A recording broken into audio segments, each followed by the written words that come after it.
सोचो, एक भिखारी रोज तुम्हारे सामने बैठा भीख मांगता है। मैले कुचैले कपड़े, जंग लगा कटोरा, सिर झुकाए चुपचाप बैठा रहता है।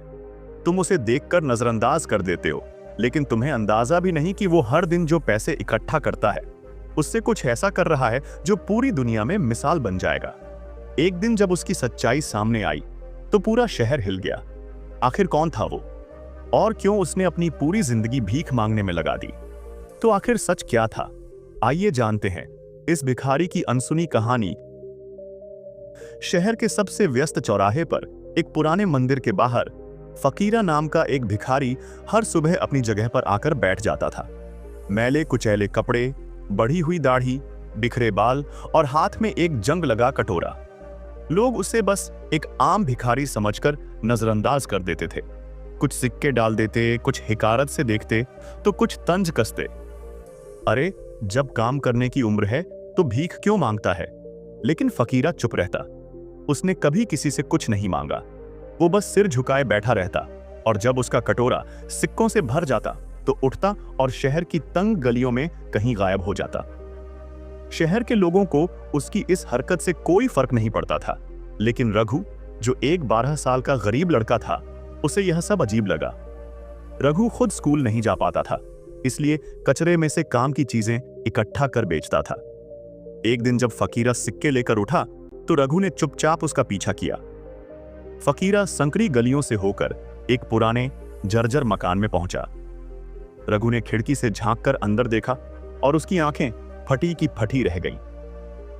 अंदर करीब 60 से 70 बच्चे पढ़ाई कर रहे थे। उनके कपड़े फटे पुराने थे, लेकिन उनके चेहरे पर खुशी थी। उनके पास किताबें, स्लेट और कुछ लकड़ी की कुर्सियां और टेबल रखी थीं। फकीरा अंदर गया और अपने कपड़े से सिक्के निकालकर एक बूढ़ी औरत को दे दिए। बूढ़ी औरत ने आशीर्वाद देते हुए कहा, भगवान तुम्हारा भला करे फकीरा, तुम्हारी वजह से ये बच्चे पढ़ पा रहे हैं। फकीरा मुस्कुराया और बोला, बस इन्हें पढ़ाते रहो अम्मा, यही मेरे लिए सबसे बड़ा आशीर्वाद है। रघु ये सब देखकर हैरान था। तो ये आदमी भिखारी नहीं है, ये तो अनाथ बच्चों की जिंदगी संवार रहा है। अगले दिन रघु ने हिम्मत करके फकीरा से पूछा, तुम कौन हो और ये सब क्यों कर रहे हो? फकीरा पहले तो चुप रहा, फिर एक लंबी सांस लेकर बोला, मेरा असली नाम रणवीर सिंह है। कभी मैं इस शहर का सबसे बड़ा व्यापारी था। करोड़ों की संपत्ति थी, बड़ी हवेली, गाड़ियां, नौकर चाकर, सब कुछ। रघु हैरान था। तो फिर तुम भीख क्यों मांगते हो? रणवीर की आंखें नम हो गईं। एक दिन मेरे लालच और घमंड ने मेरी दुनिया छीन ली। रणवीर ने बताया कि कुछ साल पहले उसने शहर के एक अनाथालय की जमीन जबरदस्ती हड़प कर वहां एक फैक्ट्री बनाई थी। लेकिन उसी रात फैक्ट्री में आग लग गई और दर्जनों अनाथ बच्चे जलकर मर गए। रणवीर ने खूब पैसे कमाए, लेकिन उसकी आत्मा उसे चैन नहीं लेने देती थी। जब भी वो आईने में अपना चेहरा देखता, उसे उन बच्चों की चीखें सुनाई देती। मेरे लालच की वजह से मासूमों की जान गई।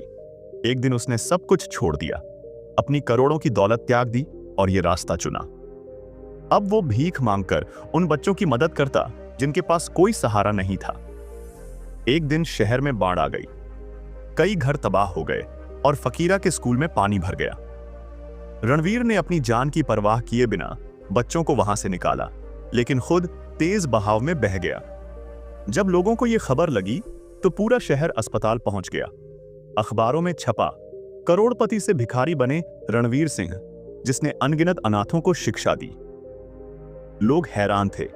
जिसे वो एक मामूली भिखारी समझते थे, वो असल में सबसे बड़ा दानवीर था। रणवीर की हालत गंभीर थी।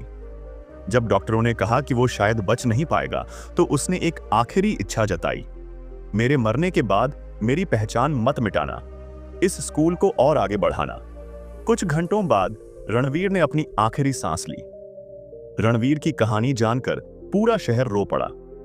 जिस आदमी को लोग घिन से देखते थे, उसने सैकड़ों बच्चों को पढ़ाया, पाला और नया जीवन दिया। रघु ने कसम खाई कि वो इस स्कूल को बंद नहीं होने देगा। अब वो खुद भी पढ़ाई करता और बाकी बच्चों को भी पढ़ाने लगा। वो जगह जो कभी खंडहर थी, अब रणवीर फाउंडेशन के नाम से जानी जाने लगी। आज वहां हजारों अनाथ बच्चे पढ़ रहे हैं। सीख, असली हीरो वो नहीं होता जो नाम कमाए, बल्कि वो होता है जो गुमनाम रहकर दूसरों की जिंदगी बदल दे। रणवीर चला गया, लेकिन उसकी कहानी हमेशा लोगों के दिलों में जिंदा रहेगी। रणवीर की ये कहानी हमें सिखाती है कि सच्ची महानता नाम या दौलत में नहीं, बल्कि दूसरों की जिंदगी बदलने में है। अगर आपको ये कहानी प्रेरित करती है तो इसे शेयर करें और कमेंट में बताएं, आपके हिसाब से असली हीरो कौन होता है।